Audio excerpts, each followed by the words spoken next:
Legenda badminton negara Datuk Lee Chong Wei pernah berpesan bahawa dalam perjalanan menuju kejayaan, kita jangan takut menghadapi kekalahan kerana di sebalik kekalahan itu akan datang kemenangan.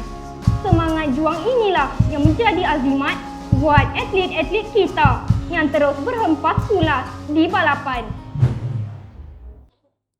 Assalamualaikum dan salam sejahtera. Hari ini 19 Mei 2026. Perjuangan diteruskan untuk hari kedua saringan kejohanan olahraga SMK Aman Jaya kali ke-40. Persaingan semakin sengit, debaran semakin terasa. Mari sama-sama kita saksikan aksi hebat atlet kita hari ini.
Tamat sudah saringan hari kedua yang penuh dengan debaran.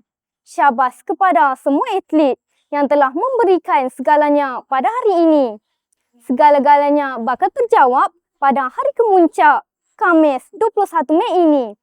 Dari Padang SMK Aman Jaya, saya Nur Imtiaz Azhar Safrina binti Muhammad Syahril melaporkan.